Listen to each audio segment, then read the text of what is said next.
নিঃসন্দেহে বিচারের দিনটি পূর্ব থেকেই নির্ধারিত হয়েই আছে। ইয়াউমা ইউনফাখু ফিস-সূরি ফাতা'তুনা আফওয়াজা, যেদিন সিংহায় ফুঁক দেওয়া হবে তখন তোমরা দলে দলে বেরিয়ে আসবে। ওয়া ফুতিহাতিস সামাউ ফাকানাত আবওয়াবা, আর আকাশ সমূহ খুলে দেওয়া হবে তখন তা শুধু দরজা আর দরজা হয়ে যাবে। ওয়া সুয়্যিরাতিল জিবালু ফাকানাত সারাবা, আর পাহাড় সমূহকে চালিয়ে দেওয়া হবে ফলে তা মরীচিকায় পরিণত হয়ে যাবে। তেলাওয়াতকৃত আয়াতের এই হচ্ছে তরজমা। সূরা নাবা হচ্ছে, নবী করিম সাল্লাল্লাহু আলাইহি সাল্লাম বলেছেন, কেউ যদি দুনিয়ায় বেঁচে থাকা অবস্থায় পরকালীন দৃশ্য চোখে দেখতে চায় সেজন্য সূরা আন-নাবা, সূরা আল-মুরসালাত, সূরা আন-নাজিআত, সূরা আল-ইনফিতার, সূরা আত-তাকবীর, এই সূরাগুলি যেন পড়ে, তাহলে কিয়ামতের দৃশ্য নিজ চোখে অবলোকন করতে পারবে। সুবহানাল্লাহ বলেন। পরকালীন জীবন সম্পর্কে কোরআন যেসব যুক্তি পেশ করেছে তা হলো আল্লাহর এসব কিছুই বিচক্ষণতার বাইরে ছিল না, লক্ষ্যহীন এবং নিরর্থক নয়। আল্লাহ পাক বলছেন, আফাহাসিবতুম আন্নামা খালাকনাকুম আবাসা ওয়া আন্নাকুম ইলাইনা লা তুরজাউন, তোমরা কি ভেবেছো যে তোমাদেরকে সৃষ্টি করা হয়েছে খামোখা আর তোমাদেরকে আমার কাছে ফিরে আসতে হবে না? এটাই কি মনে করেছো? আল্লাহ রাব্বুল আলামিন কোরআনে কারীমের অন্যত্র বলেন, আয়াহসাবুল ইনসানু আইয়ুতরাকা সুদা, মানুষ কি ভেবেছে যে তাদেরকে নিরর্থক আমি সৃষ্টি করেছি? মোটেই না। ওয়ামা খালাকনাস সামাওয়াতি ওয়াল আরদা ওয়ামা বাইনাহুমা লাইবিন, আল্লাহ পাক বলেন, এই আকাশ আর জমিন আর এর মধ্যবর্তী যা কিছু আমি সৃষ্টি করেছি কোনোটাকে খেল তামাশার বিষয়বস্তু করে তৈরি করে নাই, নিরর্থক করে বানাই নাই। প্রত্যেকটি সৃষ্টির পেছনে বিচক্ষণতার দাবি হিসেবেই সৃষ্টি করা হয়েছে, বিরাট কারণ রয়েছে, খামোখা বানানো হয় নাই। এই পৃথিবীর একদিন শেষ হয়ে যাবে, এই বিশ্ব ব্যবস্থার একদিন পরিসমাপ্তি হয়ে যাবে, এই আকাশ থাকবে না, এই জমিন থাকবে না। বিশ্বাস করেন? আর যারা জবাব দিলেন না, বিশ্বাস করেন? এই আকাশ, এ জমিন, এ মানব গোষ্ঠী কিছুই থাকবে না, একদিন সব শেষ হয়ে যাবে। বিশ্ব ব্যবস্থার পরিসমাপ্তি কিভাবে ঘটবে? কোরআনে কারীমে আল্লাহ রাব্বুল আলামিন পরিষ্কার করে বলে দিচ্ছেন। লক্ষ্য করো কেমনে এই পৃথিবীকে ধ্বংস করা হবে। আল্লাহ পাক কোন জিনিসকে গোপন রাখেন নাই, ওপেন সিক্রেট, সবগুলিকে খুলে খুলে আল্লাহ বয়ান করে দিয়েছেন। এই পৃথিবী আল্লাহ রাব্বুল আলামিন কেমনে ধ্বংস করবেন, কেমনে কিয়ামত হবে, বিশ্ব ব্যবস্থার পরিসমাপ্তি কেমনে হবে, আল্লাহ পাক কোরআনে কারীমে বলেন, ইযাস সামাউ ফাতারাত ওয়া ইযাল কাওয়াকিবু তাসারাত ওয়া ইযাল বিহারু ফুজ্জিরাত ওয়া ইযাল কুবুরু বু'সিরাত। ইযাস সামাউ ফাতারাত, আকাশসমূহ বিদীর্ণ হয়ে যাবে, দীর্ণ বিদীর্ণ হয়ে যাবে। কাতাইয়িস সিজিল্লি লিল কুতুব, কিতাবের পৃষ্ঠা যেমন একটার উপরে একটা পড়ে, শুনতেছেন কথা? বইয়ের পাতা যেমন একটার উপরে একটা পড়ে, এভাবে উল্টাতে থাকলে অনুরূপ ভাবে আকাশ সমূহ একটার পর একটা বইয়ের পাতার মতো পড়ে ভেঙ্গে চুরে চুরমার হয়ে যাবে। সুবহানাল্লাহ। ওয়াইদাল কাওয়াকিবু ইনতাসারাত, সমস্ত তারকাগুলি বিক্ষিপ্ত হয়ে পড়তে থাকবে। তারকা, আপনারা কি মনে করেন নাকি যে তারকাগুলি আতশবাজি যেমন ফুটকে ফুটকে উঠে ওই রকম কতগুলি ছিটকে ছিটকে পড়বে, চোখে দেখা যাবে, মাটির সাথে কিছুই পড়বে না, এরকম মনে করেন নাকি? তারকা সম্পর্কে আপনাদের ধারণা কি? বিশাল তারকা, কত তারকা! সমুদ্রের বেলাভূমিতে দাঁড়িয়ে বালুকণাগুলি, সমুদ্রের বালুকণাগুলি গোনা যদি সম্ভব হয়, আল্লাহর আকাশে কত তারকা গুণে শেষ করা যাবে না। এ তারকা এতটুক নয়, যতটুক আপনি দেখেন বিশাল তারকা। যে সূর্য পৃথিবীর চাইতে 13 লক্ষ গুণ বড়, এরকম 1.5 থেকে 2 অথবা 3 কোটি সূর্য খাইয়া পেটের মধ্যে হজম করতে পারে এমন হাজার হাজার বিলিয়ন বিলিয়ন তারকা আল্লাহ পাক গ্যালাক্সির মধ্যে পয়দা করে রেখেছেন। এগুলি যখন ছিটকে পড়তে থাকবে পৃথিবীর উপরে, ওয়াইদাল কাওয়াকিবু ইনতাসারাত, সমস্ত তারকাগুলি বিক্ষিপ্ত হয়ে পড়তে থাকবে। ওয়াইদাল বিহারু ফুজ্জিরাত, সমুদ্রগুলি দীর্ণ বিদীর্ণ হয়ে যাবে, সমুদ্রের পানিগুলি নিঃশেষিত হয়ে যাবে, তলদেশ ফেটে যাবে এবং তলদেশ থেকে অগ্নি উদ্গীরণ হতে থাকবে, সমুদ্রের তলদেশ থেকে। বিশ্বাস করেন?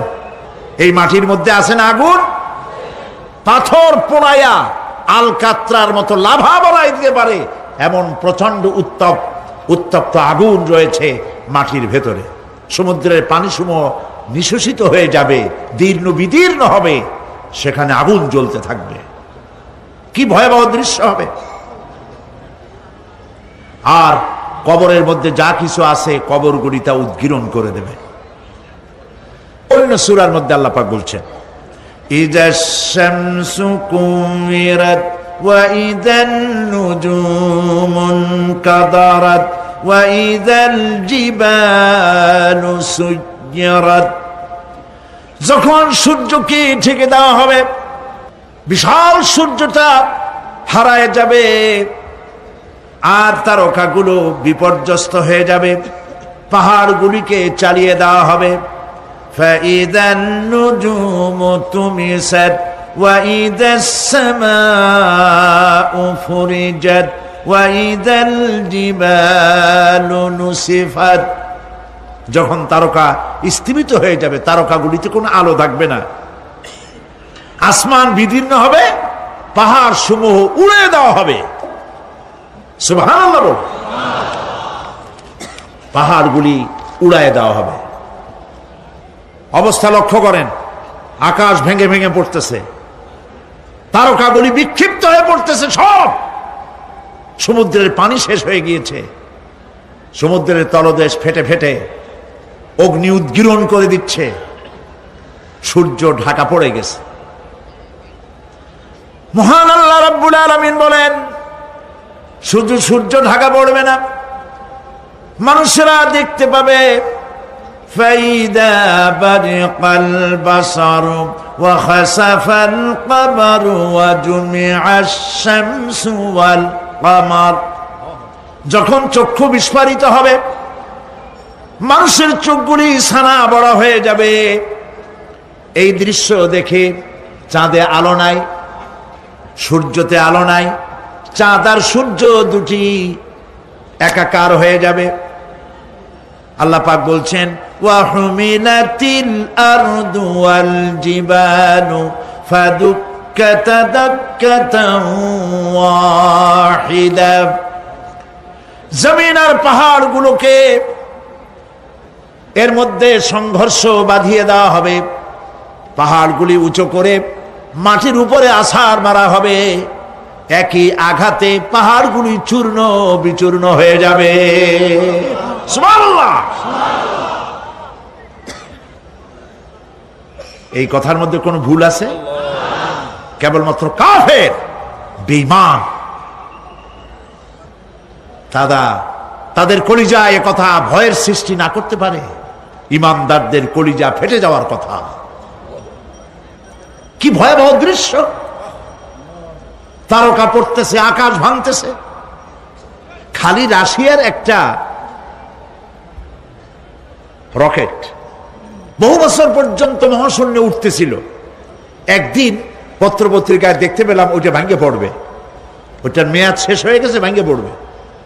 বিশ্ব মহাচিন্তায় পড়ে গেল, কোন দেশে পড়বে?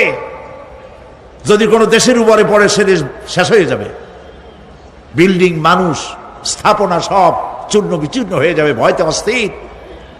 রাশিয়ার বিজ্ঞানীরা চেষ্টা করলো সেটাকে সরাইয়া কোন জমিনে যাতে না পড়ে মহাসমুদ্রে ভালাবার জন্য চেষ্টা করতে লাগলো। মনে আছে ঘটনা আপনাদের? পত্রপত্রিকা যারা পড়ে মনে থাকারই কথা। রাশিয়ার একটা রকেট, এটার কত বড় হবে, ওইটা ভেঙে চুরে পড়বে, সে ভয়তে দুনিয়া অস্থির। আর আল্লাহ পাক বলছেন, এতে কোনো সন্দেহ নাই, আকাশ একটার পর একটা ভেঙে চুরে চুরমার হয়ে পড়তে থাকবে, তারকাসমূহ বিক্ষিপ্ত হয়ে পড়বে, দরিয়া দীর্ণ বিদীর্ণ হয়ে যাবে, চন্দ্র আর সূর্য ধাক্কা লেগে একাকার হয়ে যাবে, চাঁদে আলো নাই, সূর্যে আলো নাই, অন্ধকার এক বিভীষিকাময় পূর্ণ হয়ে যাবে গোটা বিশ্ব। পাহাড়গুলো উঁচু করে মাটির উপরে আছাড় দেওয়া হবে, এক ধাক্কায় পাহাড়গুলো ভেঙে চুরে চুরমার হয়ে যাবে। সুবহানাল্লাহ। এই অবস্থা যখন, এই ভয়ঙ্কর পরিস্থিতি যারা লক্ষ্য করবে, আল্লাহ রাব্বুল আলামিন বলেন, মানুষেরা ভয় অস্থির হয়ে দৌড়দৌড়ি আরম্ভ করবে। ইয়াকুলুল ইনসানু ইয়াউমাইদিন আইনাল মাফার। মানুষেরা পাগলের মতো শুধু দৌড়াদৌড়ি করবে আর বলবে, পালাবো কোথায়, ভাগবো কোথায়, কোথায় যাব? আল্লাহ রাব্বুল আলামিন জবাবে বলেন, কাল্লা লা ওয়াজারাইলা রাব্বিকা ইয়াউমাইদিনিল মুস্তাকার। কখনই নয়, ভাগবার জায়গা নাই, পালাবার জায়গা নাই। আল্লাহ রাব্বুল আলামিনের আশ্রয় ছাড়া কোনো আশ্রয় নাই। এই বিভীষিকাময় দৃশ্য হয়ে যাবে, সব মরে যাবে, কেউ বাঁচবে না। মালাকুল মউতকে আল্লাহ পাক জিজ্ঞেস করবেন, কে এখন বেঁচে আছে আর কারা বেঁচে আছে? তিনি বলবেন, হযরত জিবরাইল, হযরত মিকাইল, হযরত ইসরাফিল। আল্লাহ পাক নির্দেশ করবেন, এদের জান কবজ করো। ইসরাফিল, মিকাইল জান কবজ হবে। হযরত জিবরাইল আমিন শাদীদুল কুওয়া, প্রচন্ড ক্ষমতা আল্লাহ তাকে দান করেছেন, সুবহানাল্লাহ বলেন। দুনিয়ার সব নবীদের কাছে বাণী বহন করে নিয়ে আসছেন পূর্ণ অথেন্টিসিটির সাথে, সুবহানাল্লাহ। আল্লাহ পাক যাকে বলেছেন রূহুল আমিন। নবী করিম সাল্লাল্লাহু আলাইহি ওয়াসাল্লামের মেরাজের রাত্রে যে কথা বলা হয়েছে, ওয়ালাকাদ রাহু বিল উফুকিল মুবিন, পশ্চিম দিক বলয় তিনি যা দেখতে পেয়েছিলেন, তাফসীর বলছে হযরতে জিবরাইলের পূর্ণ আকৃতিতে নবী করিম সাল্লাল্লাহু আলাইহি ওয়াসাল্লাম তাকে দেখতে পেয়েছিলেন। হযরতে জিবরাইল যখন দুনিয়া আসেন, কোন কোন কিতাবে লেখা হয়েছে 600 ডানা আছে তার, দুই ঝাপটায় আকাশ থেকে জমিনে চলে আসেন, সুবহানাল্লাহ। হযরতে জিবরাইলকে আল্লাহ পাক বলবেন, তাকে মওত দাও। হযরতে জিবরাইলও বিদায় হয়ে যাবে। আল্লাহ প্রশ্ন করবেন, এখন আর কে বাকি? মান বাকিয়া ইয়া মালাকাল মউত। মালাকুল মউত বলবেন, হে আল্লাহ তাআলা, এখন তোমার সামনে আমি দাঁড়িয়ে আছি, আর কেউ নাই। আল্লাহ পাক বলবেন, মুত ইয়া মালাকাল মউত। আল্লাহু আকবার। মুত ইয়া মালাকুল মউত, মরে যা, মরে যা। মালাকাল মউত মরে চলে যাবে, এরপরে আর কেউ নাই। আল্লাহ রাব্বুল আলামিন এই অবস্থায় কত বছর কত কাল চলে যাবে আল্লাহ পাক ভালো জানেন, কেউ নাই।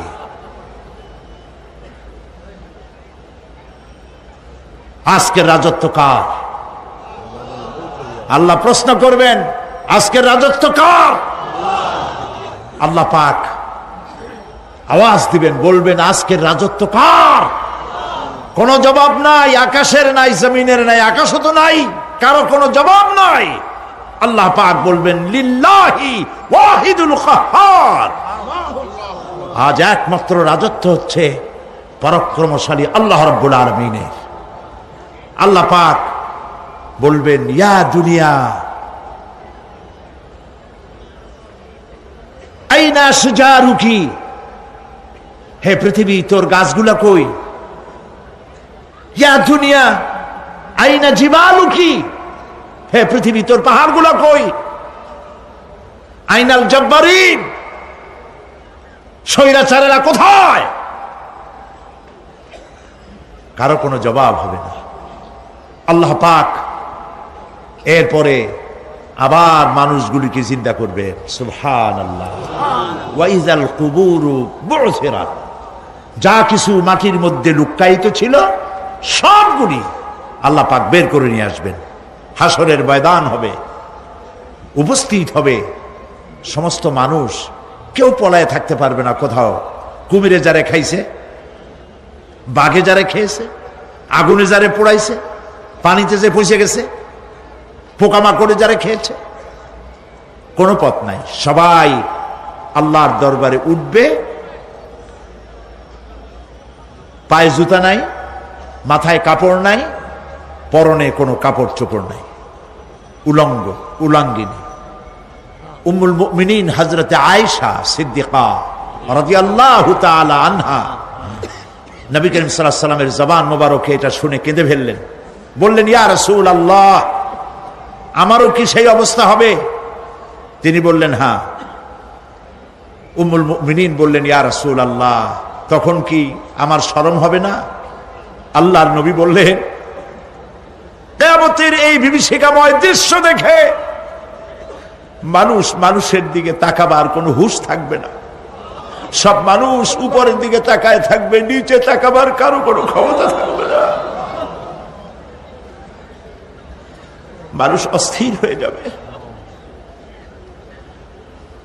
সেই হাসরের ময়দান, বিচারক আল্লাহ রাব্বুল আলামিন প্রত্যেকটি মানুষকে তার কৃতকর্মের জন্য হিসাব দিতে হবে। আল্লাহ রাব্বুল আলামিন বলেন পরকালীন জীবনের ব্যবস্থাপনাটা কেমনে হবে শোনো। ইন্নাস সামআ ওয়াল বাসারা ওয়াল ফুআদা কুল্লু উলাইকা কানা আনহু মাসউলা। কিয়ামতের দিন প্রত্যেকটি মানুষকে তার শ্রবণ সম্পর্কে,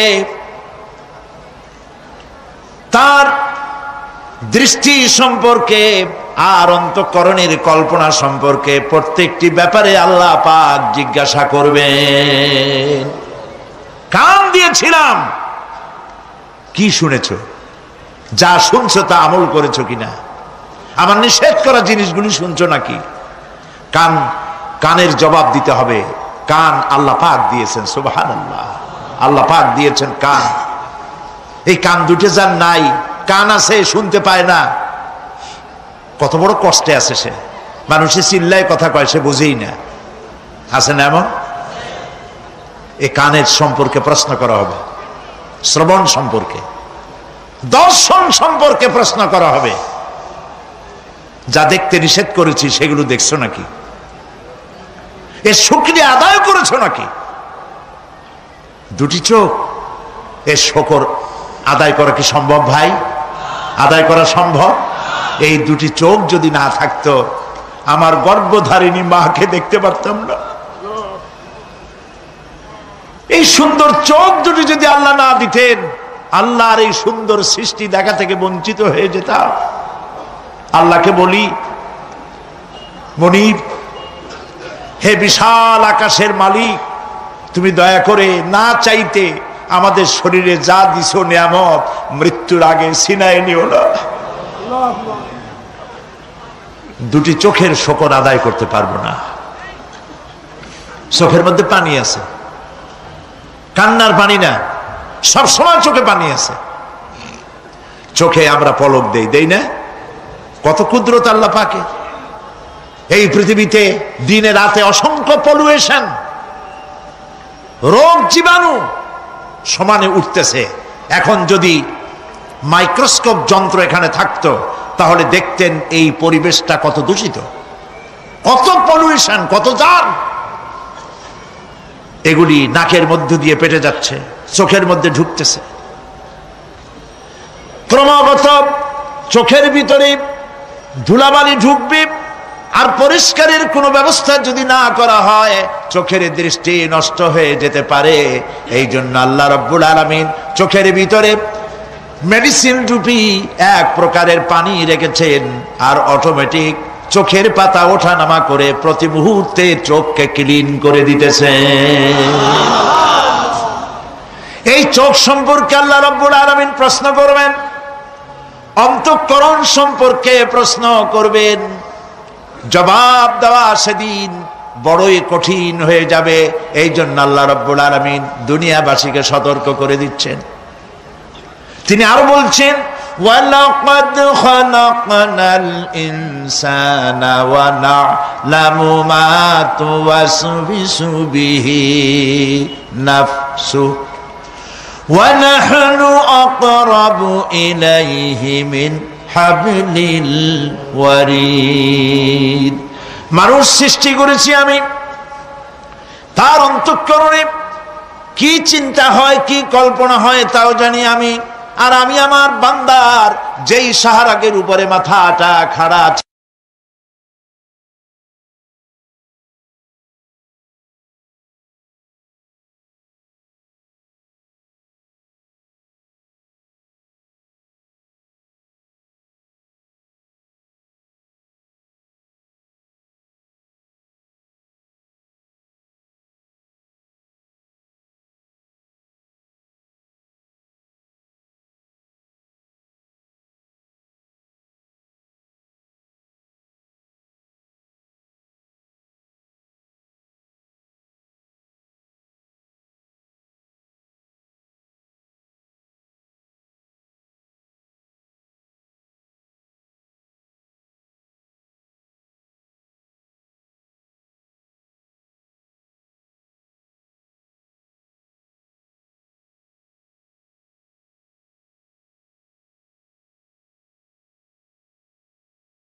ট্রেনের ভিতরে বিজ্ঞানীরা খুঁজে পাচ্ছে আল্লাহ পাক মানুষের গলায় একটা টেপ রেকর্ডার লাগাই দিয়েছেন। সুবহানাল্লাহ বলেন।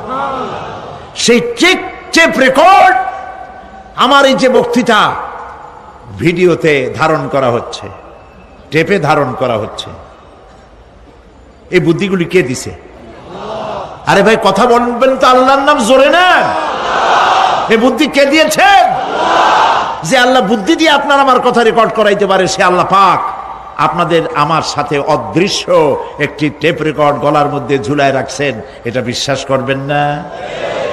কিয়ামতের দিন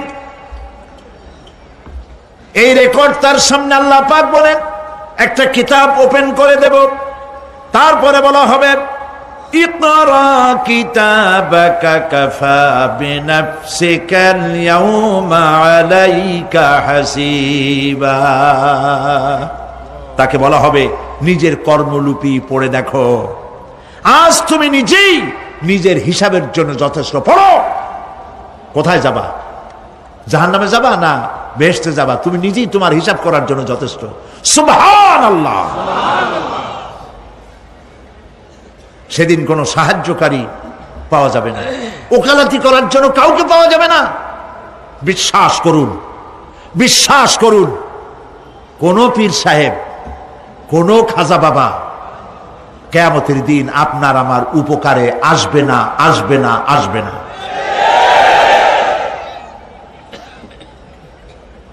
আমল ভালো হবে, আল্লাহ ক্ষমা করবেন। আমল ভালো নাই, পীর সাহেবরা কিচ্ছু করতে পারবেন না। কেউ কেউ মনে করেন পীর সাহেব আমার সুপারিশ করবেন। কিয়ামতের দিন আপনারাই দেখবেন ওনাদের সুপারিশ কে করে। কিয়ামতের দিন আল্লাহ পাক আরো পরিষ্কার করে বলছেন লান তানফাকুম আরহামুকুম ওয়ালা আওলাদুকুম ইয়াউমাল কিয়ামাহ। কিয়ামতের দিন সন্তান সন্ততি আর সম্পদ কোনো কাজে লাগবে না, এগুলি কোনো উপকার হবে না মানুষের জন্য। আর সেখানে উৎকোষেরও কোনো কারবার চলবে না। এই পৃথিবীতে উৎকোষ দিয়ে অনেক কাম করা যায়, কিন্তু কিয়ামতে চলবে না। আল ইয়াউমা লা ইয়ানফাউ মালুন ওয়ালা বানুন। সুবহানাল্লাহ, সুবহানাল্লাহ। যেখানে কিয়ামতের দিন ধন, সন্তান, সন্ততি কোনো কাজে লাগবে না।